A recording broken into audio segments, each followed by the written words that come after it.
Buenas a todos, somos del grupo 3 y nos ha tocado hablar sobre teoría del vuelo. Como primer tema tenemos las fuerzas en vuelo.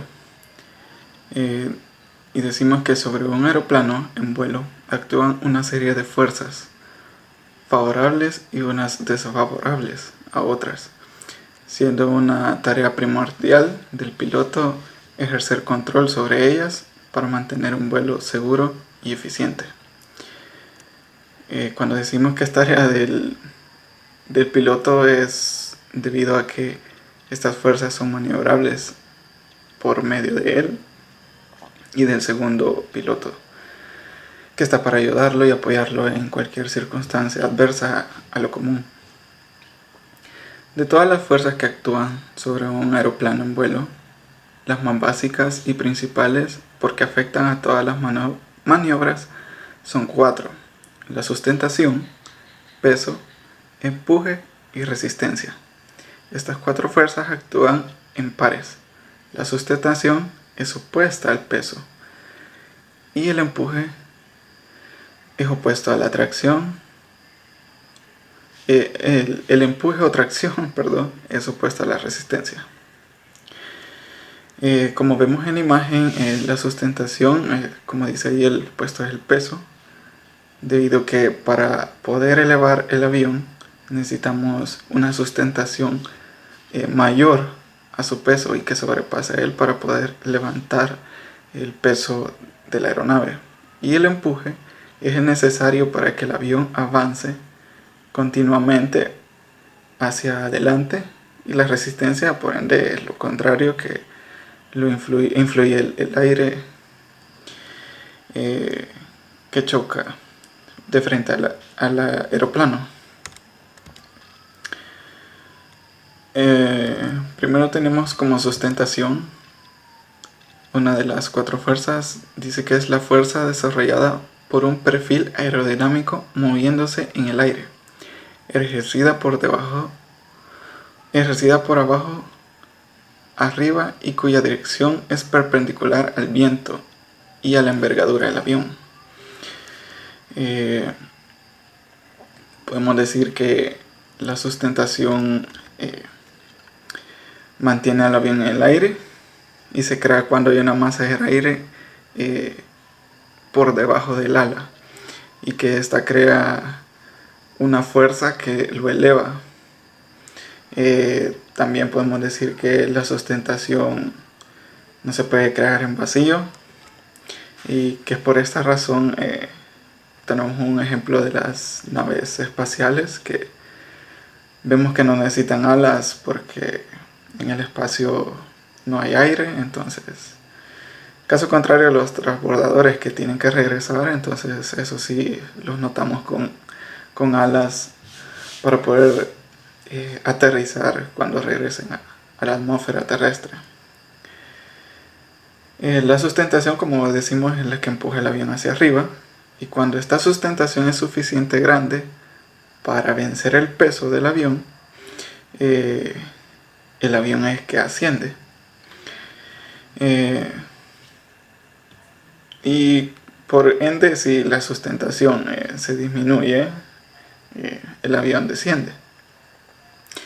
Cuando ambas fuerzas, como la sustentación y el peso, están equilibradas, nos encontramos en un vuelo estacionario. En el avión, las alas son el principal elemento para generar esta sustentación. El perfil alar es algo muy importante tener en cuenta en el diseño de la ala, debido a que por esta deberá ser similar a una gota de lágrima, porque por arriba pasará el aire más lento y por abajo pasará más rápido. Esto es lo que generará que el avión se eleve.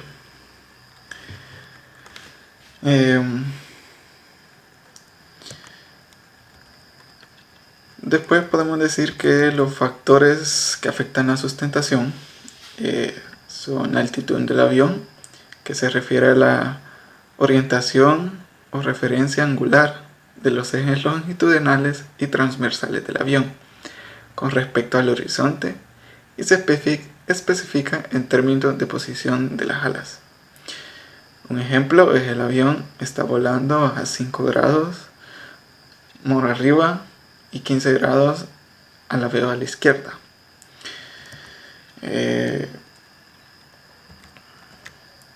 Para esto tenemos la teoría de Bernoulli, que también nos explica un poco de esto de la sustentación y de los factores que afectan.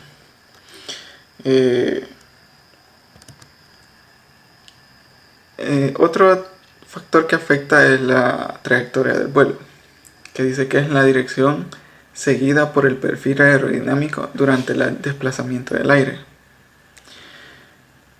¿Qué podemos ver aquí?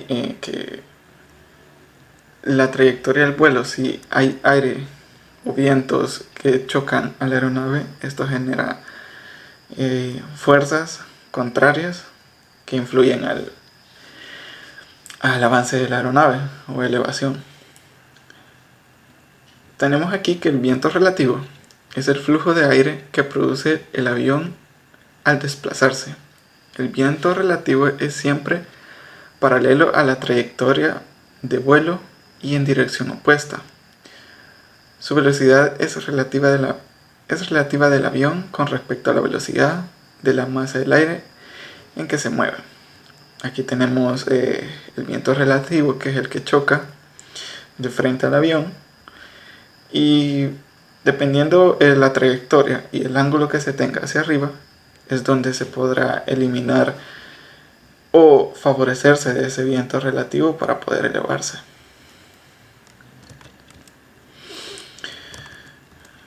Luego tenemos que el ángulo de incidencia es el ángulo agudo formado por la cuerda del ala respecto al eje longitudinal del avión. Este ángulo es fijo. Este ángulo es el que se le da por diseño a las aeronaves, ya que tienen un cierto grado de elevación la ala al momento de ensamblarse. Esto para generar más sustentación a la hora de que en la pista se comienzan a alcanzar velocidades altas. Luego tenemos el ángulo de ataque, que el ángulo agudo formado por la cuerda del ala y la dirección del viento relativo. Este ángulo es variable, pues depende de la dirección del viento relativo y en la posición de las alas. Esto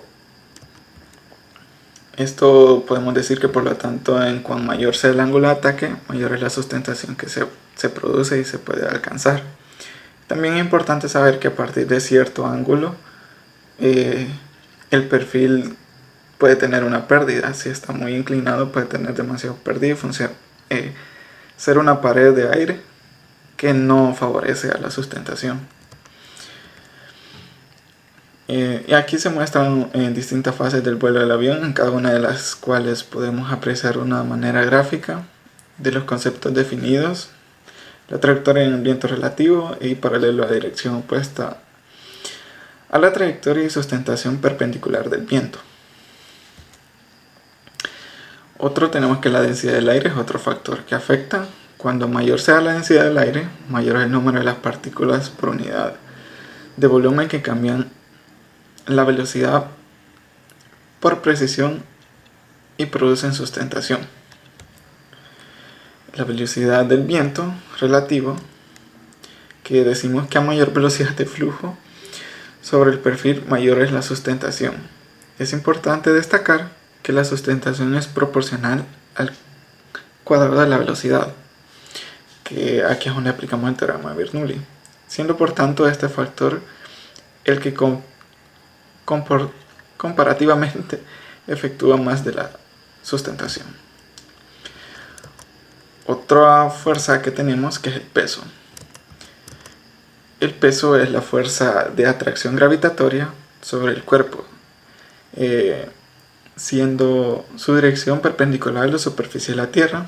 Esta fuerza es la que atrae al avión hacia la Tierra y ha de ser contrarrestada con la fuerza de sustentación para mantener el avión en el aire. Es lo que hablábamos, que la sustentación tiene que ser mayor al peso de la aeronave para poder elevarse, hasta llegar a un punto de tener una sustentación equilibrada, donde ya influirían las teorías de planeo y todos esos ámbitos. La resistencia es otra fuerza. Esta fuerza es la que impide o retarda el movimiento de un aeroplano y actúa de forma paralela en la misma dirección que el vuelo relativo. ¿Qué podemos decir de la resistencia? Que es la fuerza que genera el aire arriba en el cielo, que siempre está presente ahí. Lo que hace el avión es intentar romper esa barrera de aire. Entonces esa misma barrera funciona como resistencia que hace que frene el aire. Para esto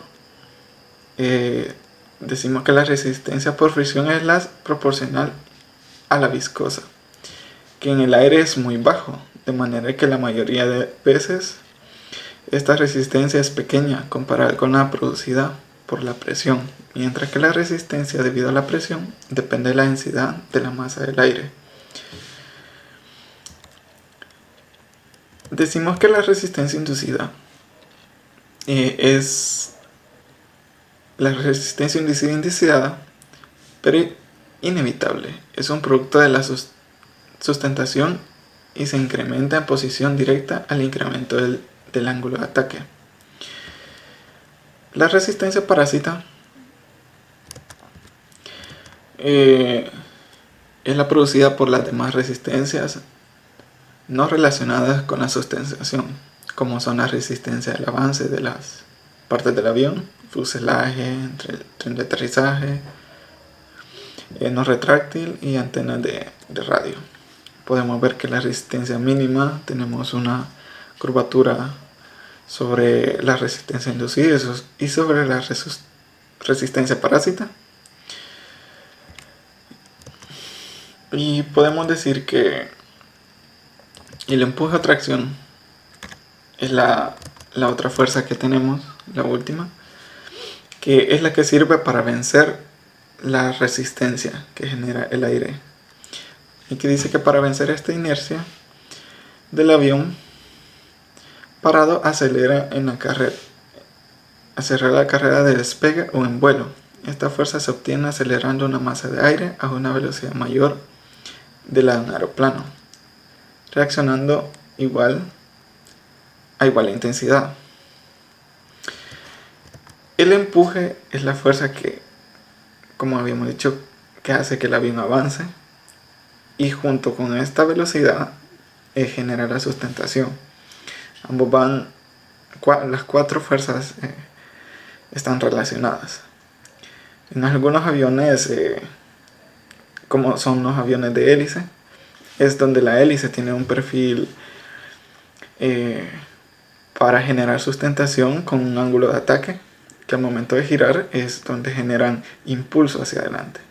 Por lo contrario que son los aviones de turbina, que lo que hacen es tomar aire y por medio de combustible generar una explosión. Entonces esto genera una explosión y el impulso es aún mayor. Por eso es que las aeronaves de turbina son más rápidas. Luego planteamos qué relación tiene entre sustentación, peso, empuje y resistencia. Y decimos que para que se pueda producir en el vuelo en una aeronave tiene que haber un equilibrio entre las fuerzas que actúan sobre ellas. En dirección vertical tenemos el peso, que en inglés se representa como W, debido a la gravedad que tira el avión hacia abajo y que está aplicado en el centro de la gravedad. El peso de esta fuerza es importante tener en cuenta antes de volar. Como habíamos dicho que están relacionadas, dependiendo de la velocidad, genera sustentación y esto hace que sobrepase el peso del avión. Este peso debe ser compensado con el avión mediante la generación de sustentación. Dicha sustentación es la suma de las sustentaciones generadas por todas las partes del avión. En este caso, las alas delanteras y las traseras. Del equilibrio de estas 4 fuerzas resulta el vuelo a velocidad de una altura constante. Cuando ya hemos alcanzado que la sustentación es mayor que el peso y que el empuje o tracción es igual a la resistencia, un poquito mayor, es donde encontramos un vuelo equilibrado. Aumentar la sustentación significa que la aeronave se mueve hacia arriba y disminuirá la nave, y si no, se disminuirá la aeronave y bajará. Si se reduce las revoluciones por minuto del motor, el empuje disminuye y la aeronave se va a ralentizar. Para superar la resistencia y hacer avanzar la aeronave, es esencial la otra fuerza, que es el empuje, y se deriva de la propulsión a chorro de una combinación de hélice y motor. Como siguiente tema, saliéndonos un poco ya de las fuerzas, tenemos la razón de planeo. La razón de planeo, para empezar, lo primero es que se debe conocer es el término de planear. En esta ocasión, en esta acción tiene que ver el aire sobre las alas de un avión que genera una fuerza hacia arriba, llamada sustentación, como ya hemos visto. Esta misma funciona con los motores apagados. Esto se utiliza mayormente cuando la aeronave, en algún estado de emergencia, deba usar este método. Uno de los ejemplos es para minimizar el consumo de combustible en una emergencia, y también cuando los motores dejan de funcionar. En la imagen podemos observar cómo los componentes verticales de las fuerzas aerodinámicas compensan el peso en la dirección del movimiento. El componente del peso compensa la resistencia aerodinámica. Podemos ver que ahí el peso genera la fuerza y el ángulo de planeo tiene que ser lo suficiente para poder avanzar más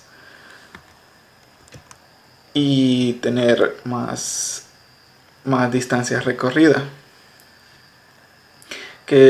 Decimos que el ángulo menor, que a menor ángulo de descenso, será distancia recorrida mayor y será buena para poder hablar con torre y buscar un aeropuerto más cercano o una zona donde pueda ser permitible aterrizar, o en caso contrario hacer un aterrizaje más forzoso donde no existe pista.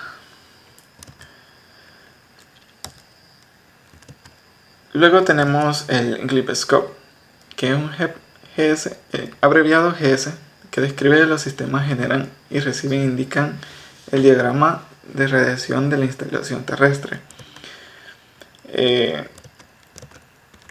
Este fue un sistema de rastreo que ayuda a la aeronave al momento de quedarse solo en planeo, y ayuda a poder identificar dónde está la pista y poder decirle cuánto ángulo e indicaciones a los pilotos para poder hacer un aterrizaje correcto. Aquí podemos ver una forma de aterrizaje y como podemos ver hay excepciones, que por ejemplo cuando un avión está en una aproximación por instrumentos, vemos que hay un viento que puede ser desfavorable a la velocidad aerodinámica, y esto aumente y la nariz de la aeronave se mueva hacia arriba por un globo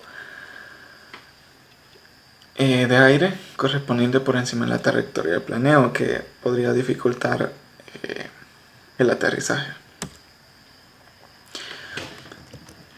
Luego tenemos otros sistemas que ayudan al aterrizaje por planeo, que tenemos la Approach Lighting System, abreviado ALS. Proporciona luces que penetran la atmósfera lo suficientemente lejos del aterrizaje para dar una información direccional, de distancia y de trayectoria de planeo para la transición del vuelo instrumental y visual. Vemos las luces que están en la aeropista para poder guiarse el piloto más concretamente y ubicarse. Luego tenemos el Localizer Type Directional Aid, abreviado LDA, una NAVID utilizada para aproximaciones por instrumentos. No son de precisión con una utilidad y precisión comparables a un localizador en sí, pero que no es parte del ILS completo y no está alineado con la pista. Algunas LDA están equipadas con una pista de planeo. Luego tenemos el Clip Scope Altitude, la altitud mínima de una trama de aproximación intermedio prescrito para una precisión aproximación que se asegura el despegue de obstáculos. Aquí es donde podemos tener visión de los obstáculos que estén enfrente. Como tema tenemos los diseños estructurales. Como una pequeña introducción al tema, tenemos que fue por el descubrimiento de la sustentación, podía producirse haciendo que el aire fluyera sobre una superficie arqueada. Que la aerodinámica dio un giro práctico. Los planeadores de Linenthal y Chalmette demostraron que era posible un vuelo tripulado, utilizando los resultados de sus experimentos. Los hermanos Greely desarrollaron un planeador biplano, con el que resolvieron uno de los mayores problemas de la época, que era el problema del control. Tenemos aquí el hidroplaneo, que se conoce con este nombre a un efecto que tiene lugar cuando la pista está mojada o contaminada, y en el que las ruedas dejan de girar y simplemente se deslizan, dejando de tener eficacia completamente la acción del frenado. Este fenómeno está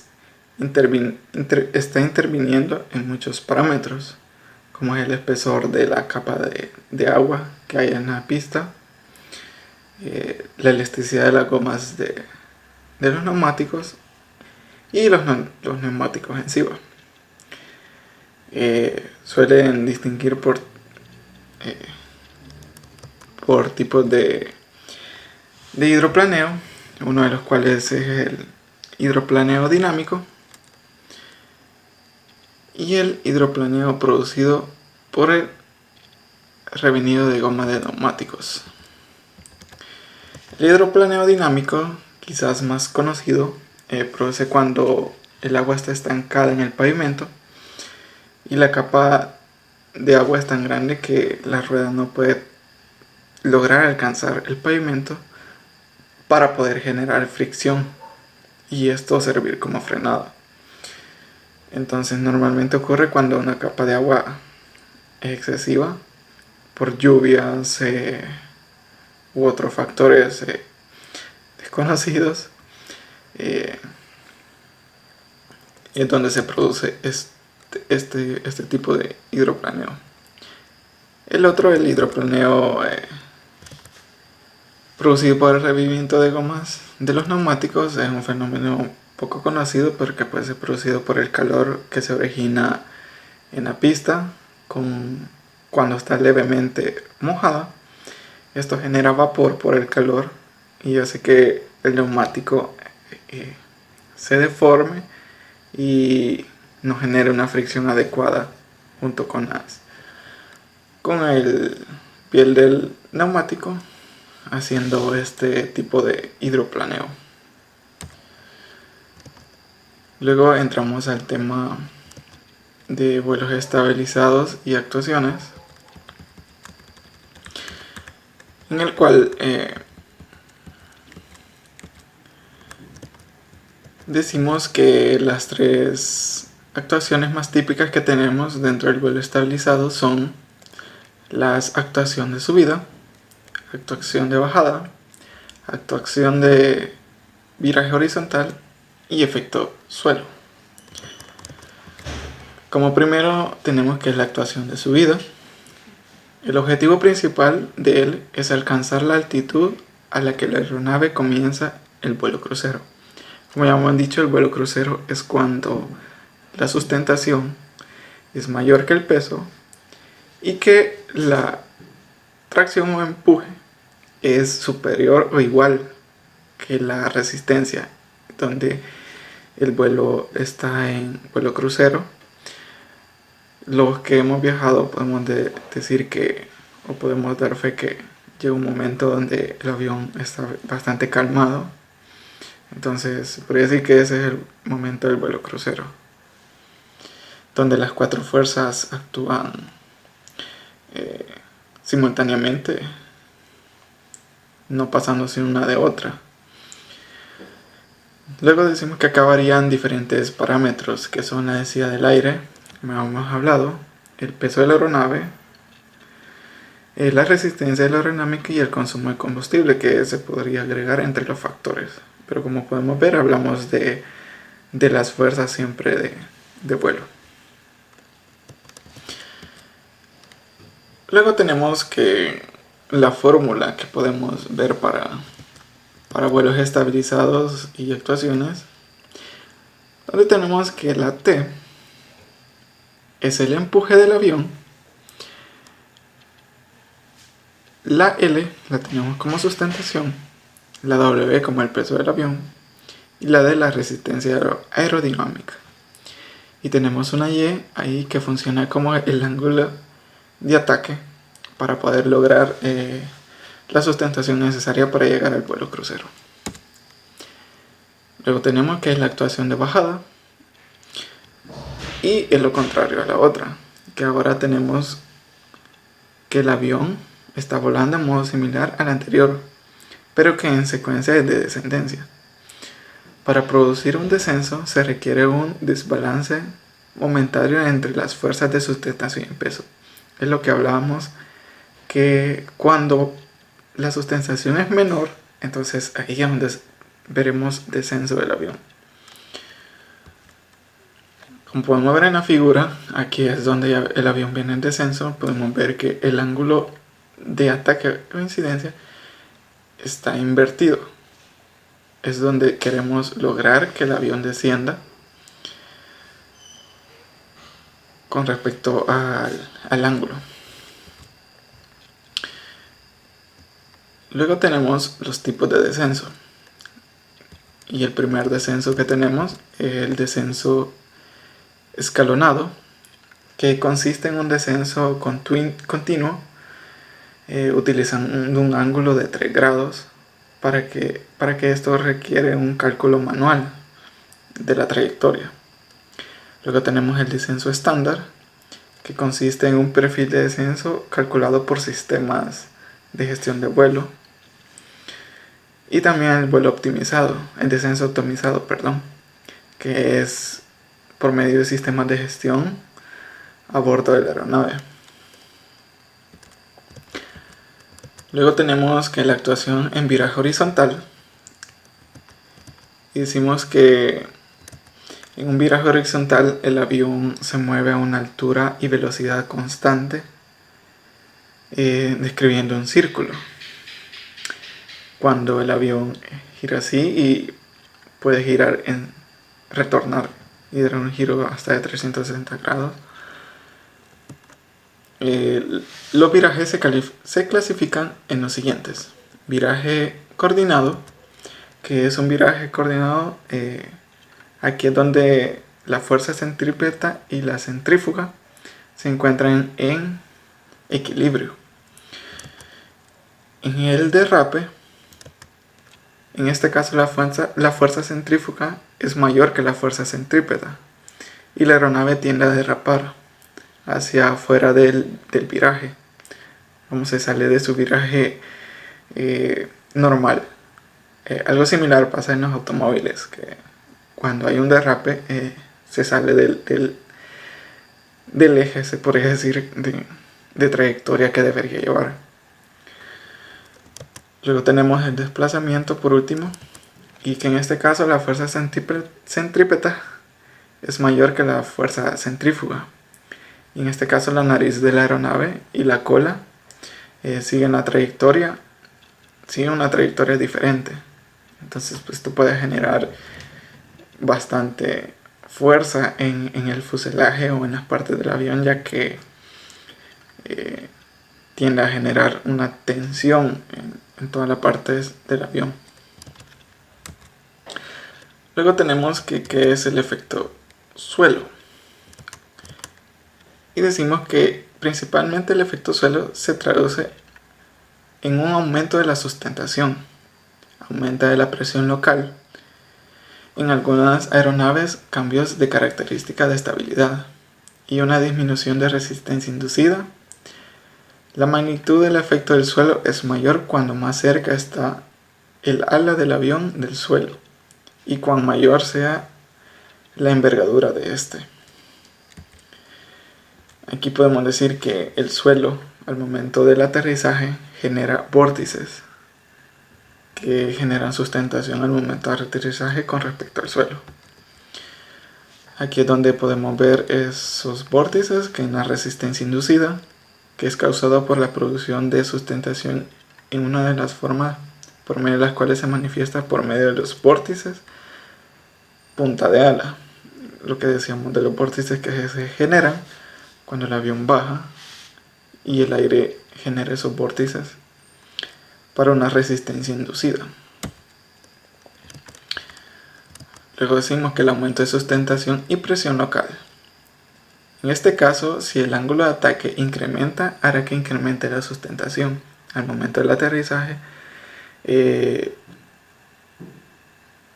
siempre se tiene que llevar ese nivel de los pilotos tienen que llevar para poder aterrizar de la mayor manera posible, que sea mejor. El efecto suelo produce un incremento de presión local debido a que la presencia de la superficie, ya que el aire entre la aeronave y la superficie literalmente se comprime. Es donde veíamos en la imagen que cuando va bajando el ala comprime y genera estos vórtices.